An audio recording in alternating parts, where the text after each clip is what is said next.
CP3. Lakers had 4 blocks in the first. They led by 21 after 1. There was one great moment in this game. Watch LeBron. Just keep your eyes on LeBron in the corner. They're going to get it to him. As he lets go of the 3, he just turns to his bench and says, yo, I got this.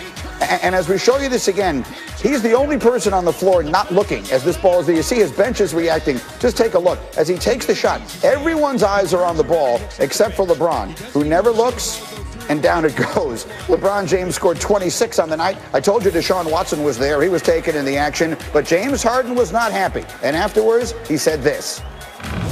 We're just not good enough. We don't obviously chemistry, talent-wise, just everything, and it was clear. I love this city. I literally done everything that I can. The situation is crazy. It's something that I don't think can be fixed. So, yeah, thanks.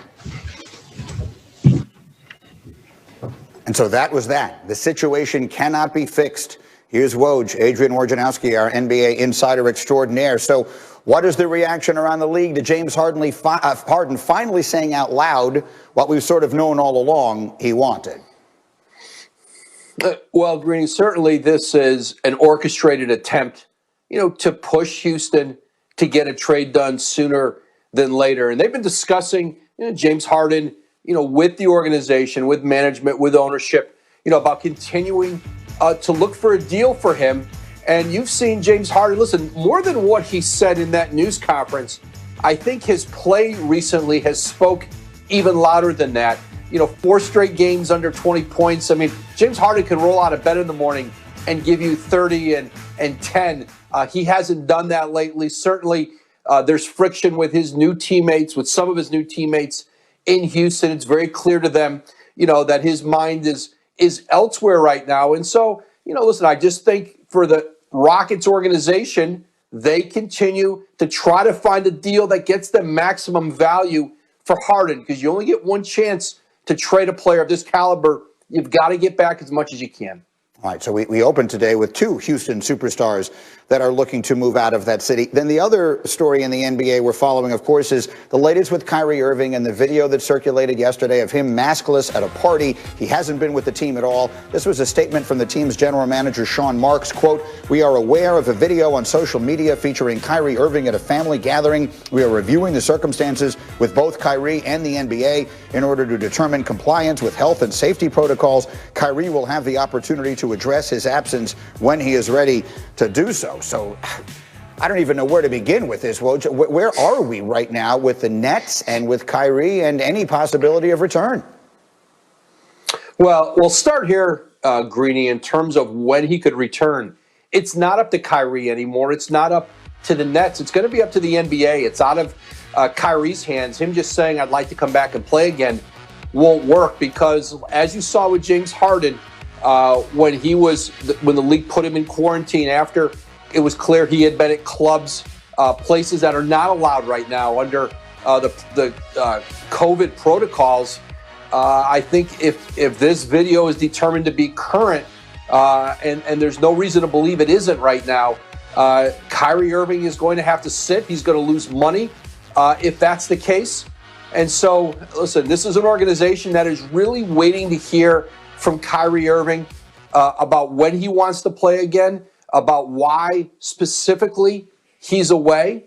And, I think there are still a lot of answers to be gathered, but you're not going to see Kyrie Irving on the floor, certainly in the next several days, probably not next week.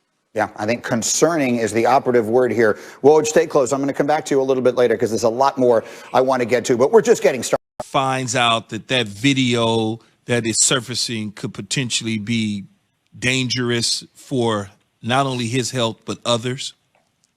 Yeah, I think we're probably going to see some type of suspension for Kyrie, and it's based on that he's going to have to go into, a quarantine process like James Harden had to go. The fortunate thing with Harden was that there was no games canceled; it was just postponed here.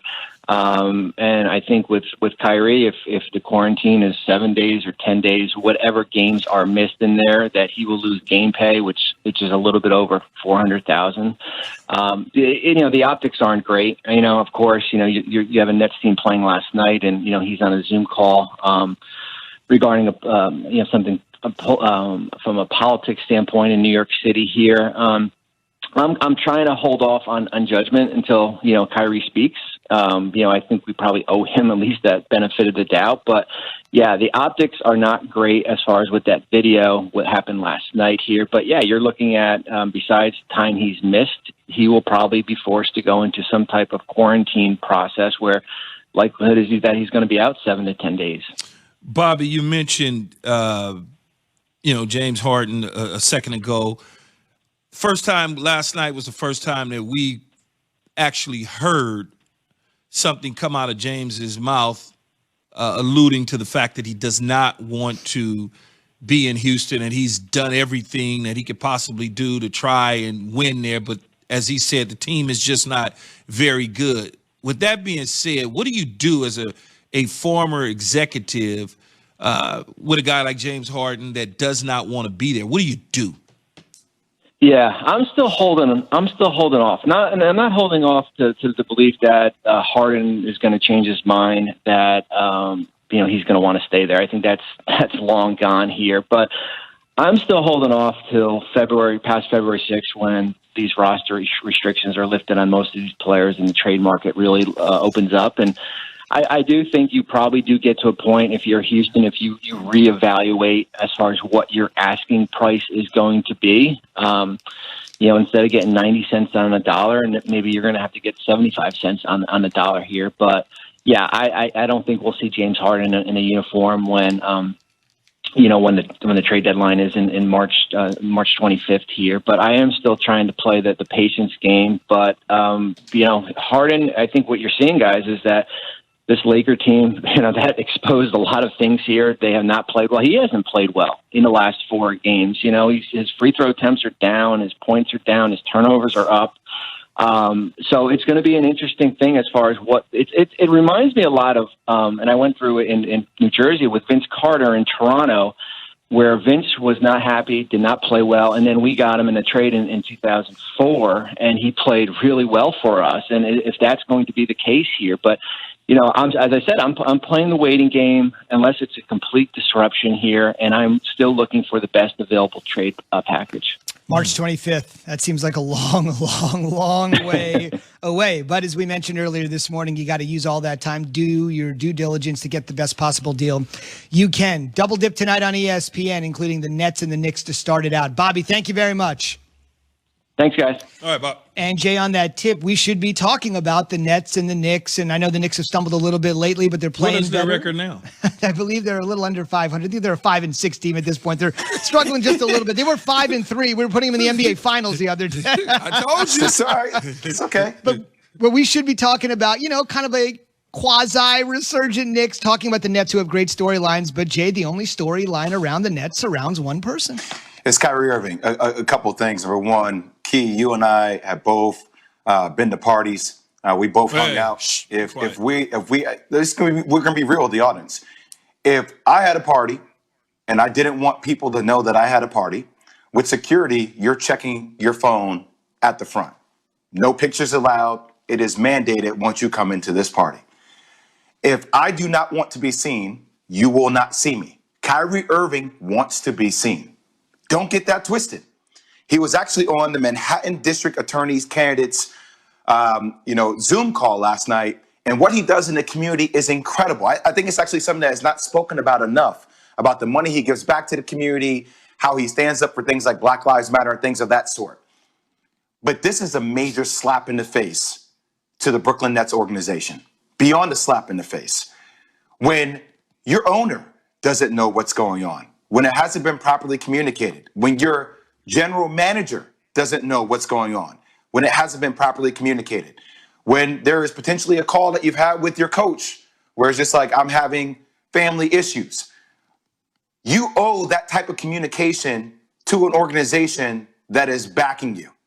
You owe that type of communication to your teammates so that when they lose games, and regardless of whether Kevin Durant plays well or not, the first question is going to be about where is Kyrie Irving. They can handle that correctly. The way this whole thing has played out, and I agree with Bobby Marks, there needs to be somewhat of a judgment that is a little bit reserved until you understand what is going on. But still, just the way everything has been handled has been so poor. It's thrown the organization under the bus, and Kyrie is just going back and forth, back and forth. And Key is so disappointing to see for a team that has so much potential. We're not talking about on the court things that are happening with them. All the attention is focused on Kyrie Irving, and that's where it should not be. I don't know much about Kyrie other than the basketball player. I don't know him personally at all. I don't think I've ever even met him. But from the outside looking in, I would just say that who are the people around him, Jay? Like does he have a group of individuals, his management company, his agents, people that he pay money to that can get to him and try and get him to understand the consequences, the circumstances, the things that he's dealing with and how he's putting himself out there in the public for people to judge him? Where are those people at in his camp and in his corner in terms of the things that he does off the court? And you say he wants to be seen. I mean, I've done many things and continue to do many things off the field and off television. I'm not asking for people to validate that. I know what I did inside. What I would tell him is as long as he knows what it is that he's doing, that's all that matters. Don't get caught up in trying to, be seen out there because you're doing the things for Black Lives Matter and social justice. Okay, you should feel good about that. Don't get caught up in you're not getting